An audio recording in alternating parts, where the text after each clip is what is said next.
ये आकाशवाणी रायपुर है। प्रादेशिक समाचार बुलेटिन के साथ मैं विभाष कुमार झा।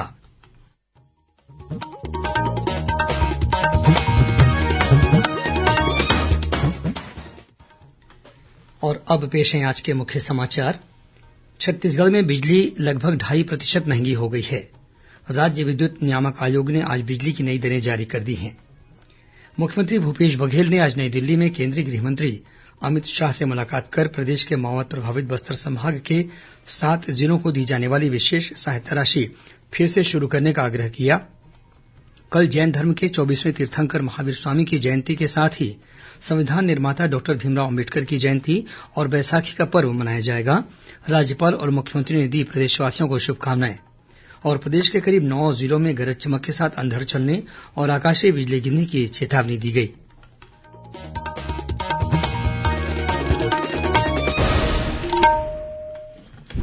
अब समाचार विस्तार से। छत्तीसगढ़ में बिजली लगभग 2.5% महंगी हो गई है। राज्य विद्युत नियामक आयोग ने आज बिजली की नई दरें जारी कर दी हैं। इसमें घरेलू उपभोक्ताओं को 10 पैसा प्रति यूनिट की दर से अतिरिक्त भुगतान करना होगा। अन्य सभी श्रेणी के उपभोक्ताओं को 1 यूनिट के लिए 15 पैसा अधिक खर्च करना होगा। बिजली की नई दरें बीते 1 अप्रैल से प्रभावी हो गई हैं, यानी अप्रैल महीने का बिजली बिल नई दरों के अनुसार जारी किया जाएगा।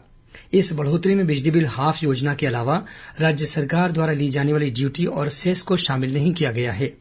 इसके साथ ही बिजली के स्थिर प्रभार में कोई बढ़ोतरी नहीं की गई है।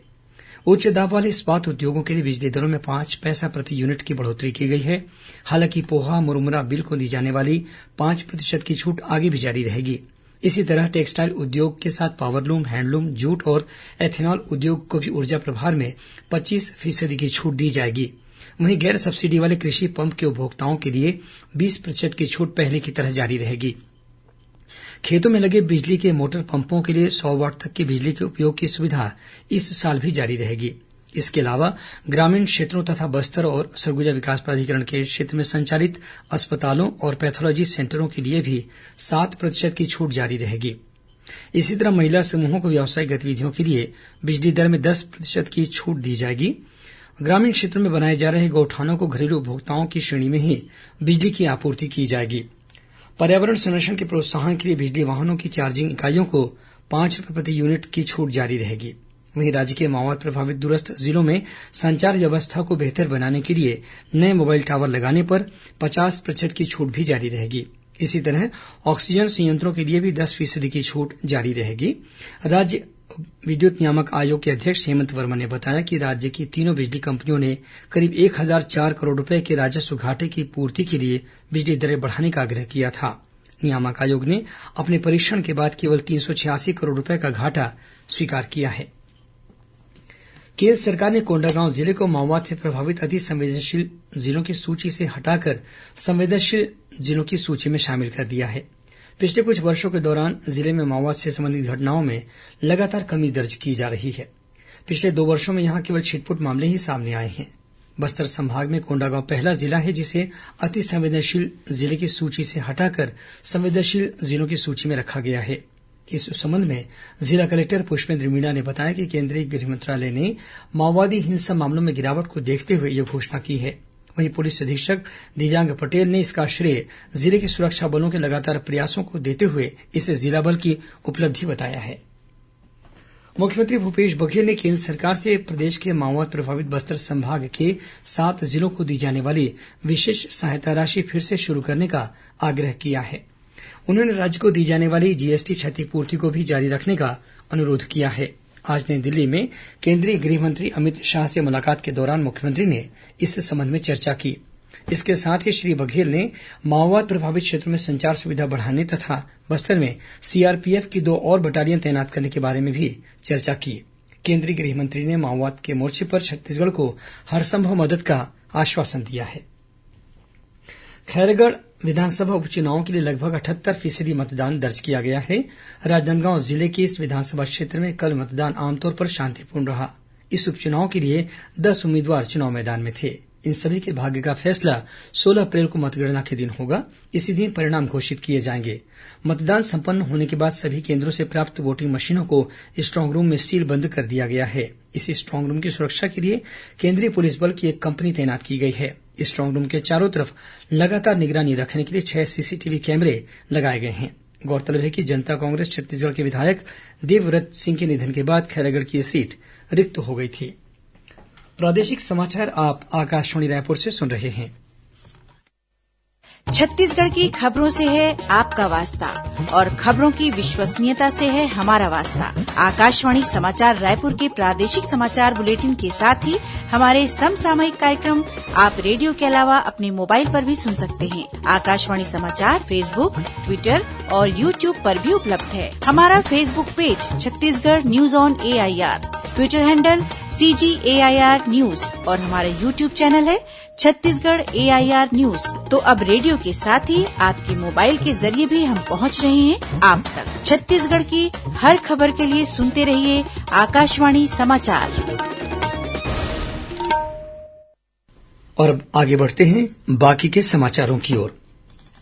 छत्तीसगढ़ में कोरोना संक्रमण के मामलों में कमी को देखते हुए राज्य शासन ने स्वास्थ्य विभाग द्वारा पिछले वर्ष 25 मार्च को जारी उस आदेश को तत्काल प्रभाव से निलंबित कर दिया है जिसमें सार्वजनिक स्थानों पर मास्क या फेस कवर नहीं पहनने पर 500 रुपये का जुर्माना लगाने की बात कही गई थी। आजादी के अमृत महोत्सव के तहत दिल्ली में आयोजित सम्मेलन में प्रदेश के संस्कृति मंत्री अमरजीत भगत राज्य सरकार के प्रतिनिधि के रूप में शामिल हुए।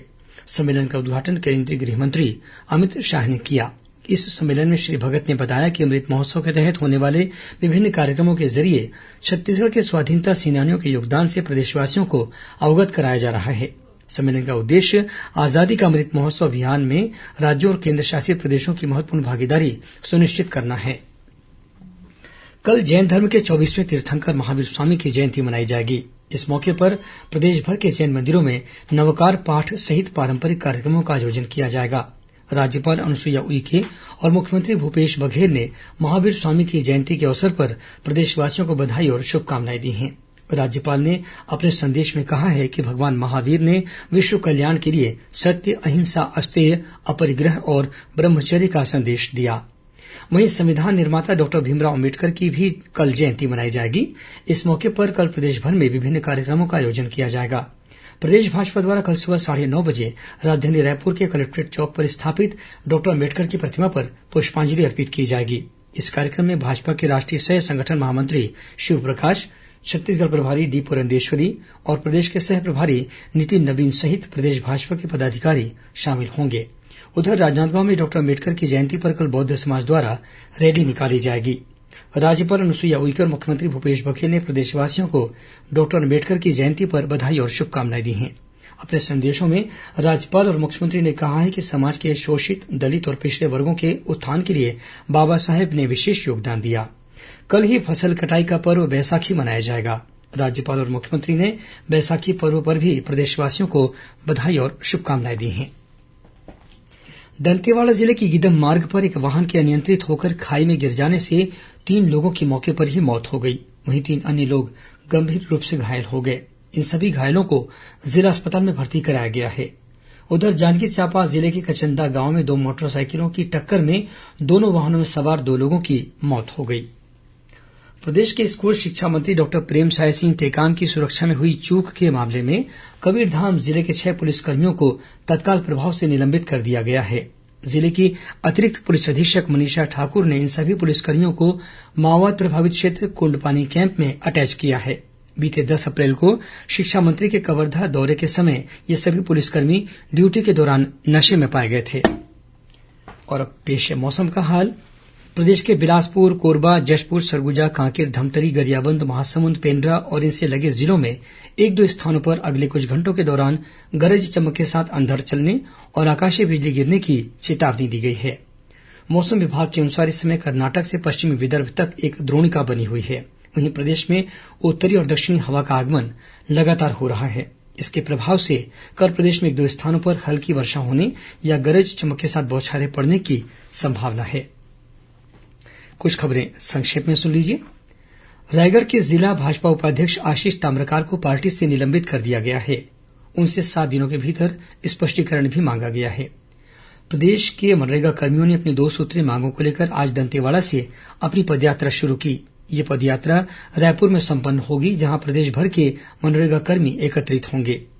राज्य शासन ने स्कूल शिक्षा विभाग के 57 कर्मचारियों को स्वामी आत्मानंद अंग्रेजी विद्यालयों में प्राचार्य के पद पर प्रतिनियुक्ति के तहत पदस्थ किया है।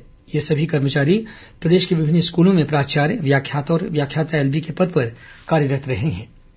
रायपुर जिले में शिक्षा विभाग की 9 टीमों द्वारा निजी स्कूलों में तय राशि से ज्यादा फीस लेने सहित शिक्षण सुविधाओं की जांच की जा रही है। बीते 3 दिनों में 30 स्कूलों की जांच कर 14 स्कूलों को जिला प्रशासन द्वारा नोटिस जारी किया गया है। सूरजपुर में कल भक्त माता कर्मा जयंती महोत्सव का आयोजन किया गया। मुख्यमंत्री भूपेश बघेल इस आयोजन में विशेष रूप से शामिल हुए। कार्यक्रम में मुख्यमंत्री ने सामाजिक भवन के निर्माण के लिए 20 लाख रूपये देने की घोषणा की। खालसा पंथ के 10वें गुरु तेग बहादुर सिंह के 400वें प्रकाश पर्व पर राजनांदगांव में संदेश यात्रा निकाली गई। 5 प्यारों की अगुवाई में निकली इस संदेश यात्रा का विभिन्न स्थानों पर स्वागत किया गया। गरियाबंद जिले की 2 सहकारी समितियों में करीब 3.5 करोड़ रूपये के धान की हेराफेरी के मामले में संबंधित कर्मचारियों के खिलाफ प्राथमिकी दर्ज करने के लिए जिला प्रशासन ने देवभोग पुलिस थाने में प्रतिवेदन प्रस्तुत किया है। दुर्ग कलेक्टर डॉक्टर सर्वेश्वर नरेन्द्र भूरे ने पावर हाउस स्थित जवाहर मार्केट के पीछे स्थित बस्ती में आग लगने की घटना की जांच के आदेश दिए हैं। ये जांच एसडीएम छावनी द्वारा की जाएगी। राज्य के सभी शासकीय आयोजनों में अब से देवभोग ब्रांड के दुग्ध और दुग्ध से बने उत्पादों का उपयोग किया जाएगा। इस संबंध में कृषि उत्पादन आयुक्त ने निर्देश जारी कर दिए हैं। नारायणपुर जिले के ओरछा मार्ग पर रायनार गांव के पास माओवादियों ने पेड़ काटकर सड़क को जाम कर दिया। बाधित मार्ग को धनोरा और ओरछा पुलिस ने पेड़ हटाकर बहाल कर दिया है। और महासमुंद पुलिस ने 2 आरोपियों को गिरफ्तार कर उनके पास से करीब 100 किलो गांजा बरामद किया है। पुलिस ने गांजा तस्करी में इस्तेमाल किए गए ट्रक को भी जब्त कर लिया है। अंत में मुख्य समाचार एक बार फिर। छत्तीसगढ़ में बिजली लगभग 2.5% महंगी हो गई है। राज्य विद्युत नियामक आयोग ने आज बिजली की नई दरें जारी कर दी हैं। मुख्यमंत्री भूपेश बघेल ने आज नई दिल्ली में केंद्रीय गृह मंत्री अमित शाह से मुलाकात कर प्रदेश के माओवाद प्रभावित बस्तर संभाग के 7 जिलों को दी जाने वाली विशेष सहायता राशि फिर से शुरू करने का आग्रह किया। कल जैन धर्म के 24वें तीर्थंकर महावीर स्वामी की जयंती के साथ ही संविधान निर्माता डॉक्टर भीमराव अम्बेडकर की जयंती और बैसाखी का पर्व मनाया जाएगा। राज्यपाल और मुख्यमंत्री ने दी प्रदेशवासियों को बधाई और शुभकामनाएं। और प्रदेश के करीब 9 जिलों में गरज चमक के साथ अंधड़ चलने और आकाशीय बिजली गिरने की चेतावनी दी गई। इसी के साथ प्रादेशिक समाचार बुलेटिन समाप्त हुआ। नमस्कार।